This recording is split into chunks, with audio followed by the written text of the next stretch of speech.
Oke, selamat pagi teman-teman, ataupun selamat siang ya, kapanpun kalian menyimak video ini. Berikutnya kita akan melanjutkan kepada alternatif pemodelan pada saat regresi logistik ordinal tidak memenuhi asumsi parallel lines. Untuk mengingatkan kembali apa sih asumsi parallel lines, walaupun saya yakin kita masih ingat gitu ya.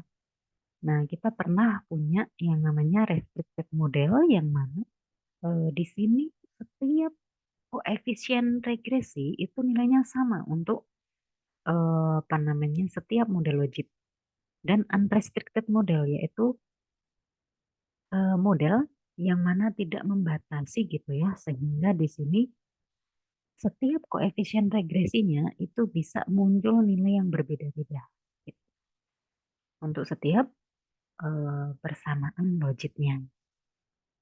Nah, eh, pada suatu kondisi di mana banyaknya variabel prediktor itu ya lumayan banyak ya, saya tidak bisa menyampaikan berapa banyak sih jumlahnya gitu ya, sehingga tidak mengerti.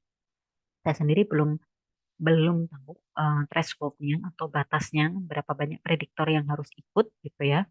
Kemudian kalau ukuran sampelnya besar gitu, ataupun ada prediktor kontinu yang digunakan. Nah ini yang pernah saya hadapi ketika saya mengerjakan skripsi gitu.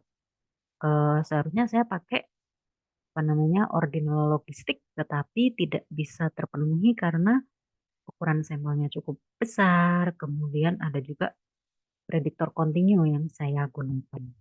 Nah, ketika em, asumsi paralel tidak terpenuhi, sebenarnya di buku lain itu memang ada yang menyebutkan kita bisa loh menggunakan regresi logistik multinomial gitu.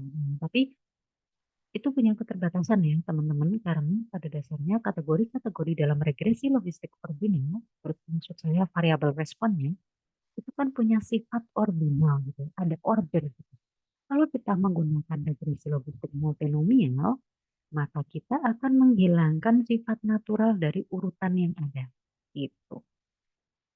Jadi, apa sih yang bisa kita gunakan gitu ya? Mungkin kalian penasaran, tapi ada 4 model nih.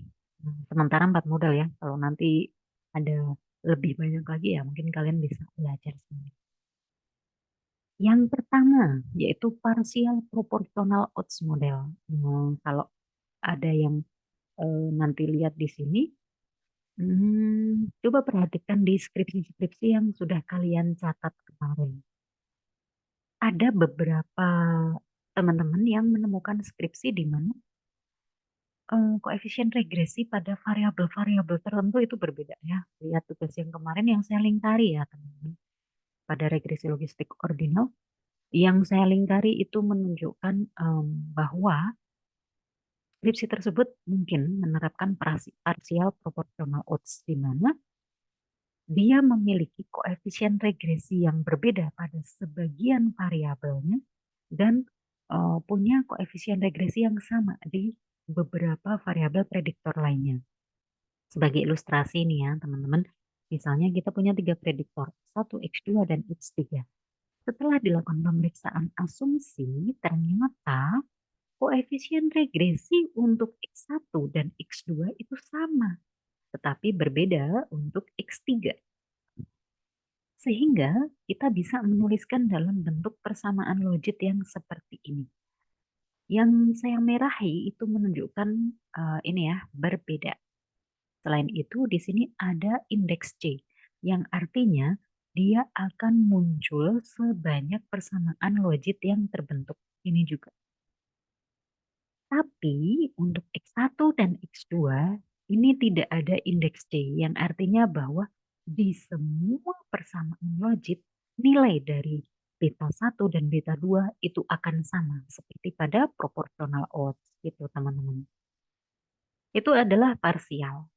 Kalau semuanya berbeda gitu ya, kita punya yang namanya non proportional odds model, yang mana ini benar-benar di setiap variabelnya itu tidak memenuhi asumsi paralel lain sehingga nanti akan muncul koefisien regresi seperti di regresi logistik multinomial. Jadi di setiap persamaan itu akan berbeda-beda koefisien regresinya.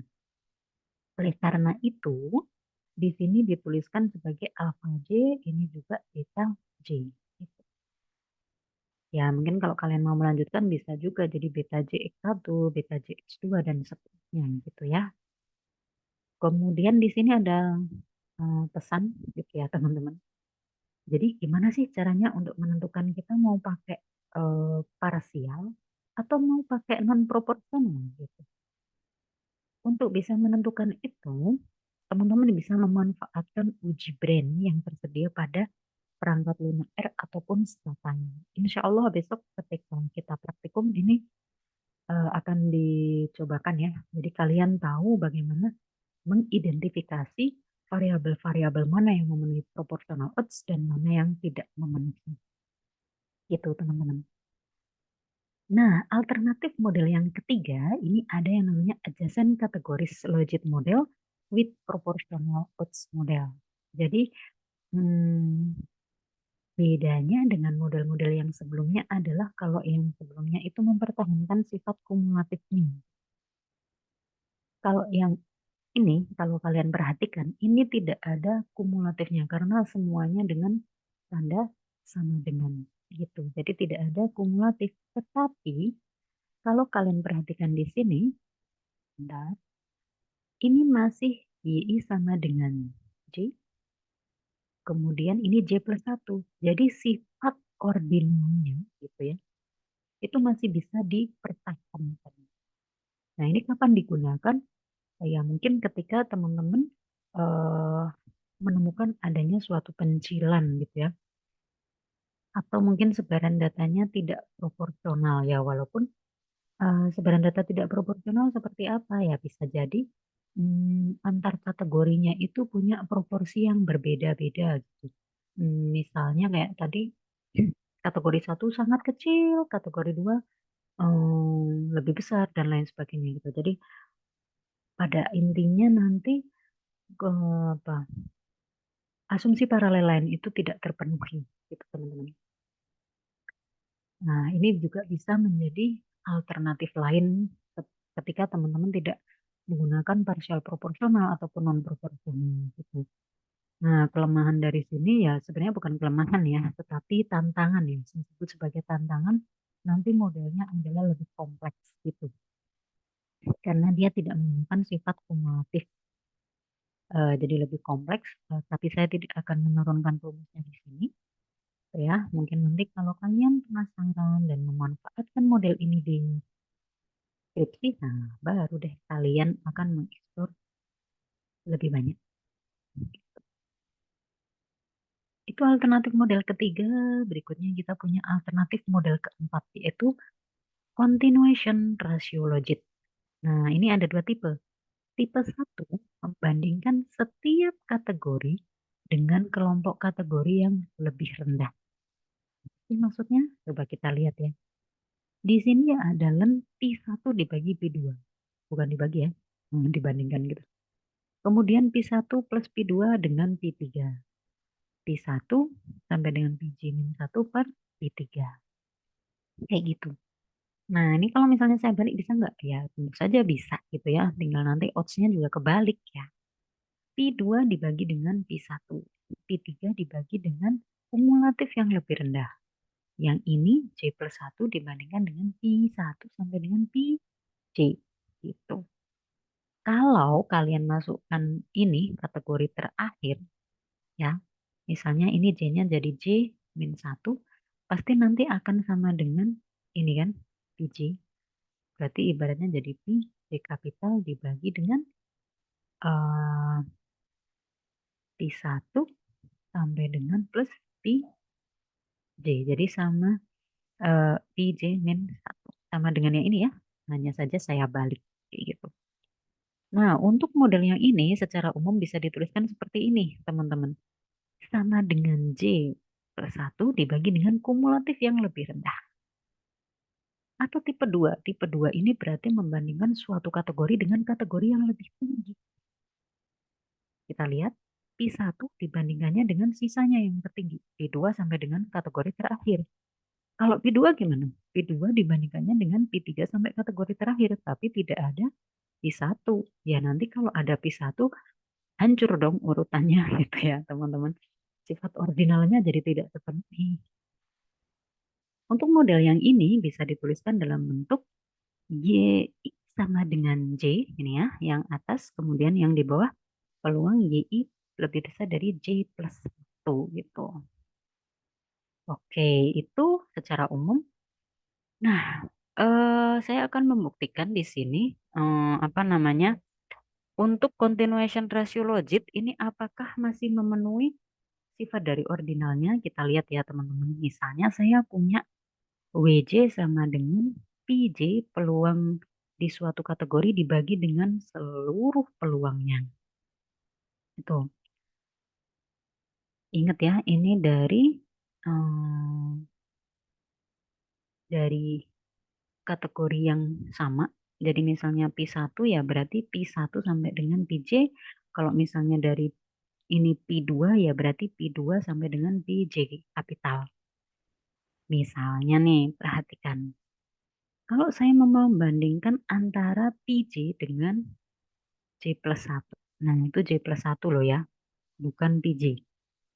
Nah, kalian masih ingat kan? Kalau misalnya saya punya bentuk A per B gitu.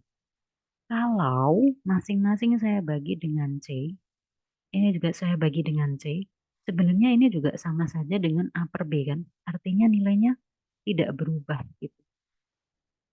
Ya, tidak ada perubahan nilai gitu karena dibagi dengan nilai yang sama. Oke, begitu pula dengan yang ini. PJ, ini PJ dibagi dengan suatu nilai yang sama. Dibagi dengan PJ sampai dengan PJ kapital. Nah, yang bawah ini sama, saya bagi dengan suatu angka. Ya, yang saya tuliskan PJ yang ini kan merujuk pada WJ. Berarti yang atas ini sama dengan WJ, yang bawah kalian penuliskan satu dikurangi eh, PJ dibagi dengan PJ ditambah titik sampai dengan PJ kapital. Berarti kan ini sama dengan PJ ditambah titik sampai dengan PJ kapital dikurangi PJ per PJ ditambah titik sampai dengan PJ kapital. Nah, hasilnya, oh ya, saya belum nulisin ya. Ini ada PJ plus 1. Makanya di sini PJ plus 1. Oleh karena itu bisa dibuat dalam bentuk seperti ini. WJ per 1 min WJ. Kalau kalian masih ingat, ini kan identik dengan seperti ini ya teman-teman. PI per 1 min PI gitu. Ya, ini adalah odds gitu ya. Ln dari odds. Peluang sukses dibagi dengan peluang gagalnya. Jadi terbukti bahwa continuation ratio logit ini juga memenuhi apa namanya persamaan logit gitu ya, membandingkan antara dua eh, peluang peluang sukses dan gagal di suatu kategori.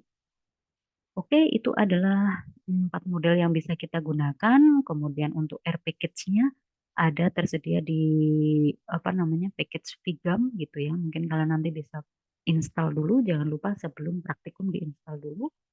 Kalau ada yang tertarik dengan Stata, kalian bisa explore nanti di sini ya. Tuh. Oke, itu adalah alternatif model untuk pelanggaran asumsi proportional odds pada regresi logistik ordinal. Nanti kita lanjutkan kepada eh, alternatif model untuk regresi Poisson. Terima kasih.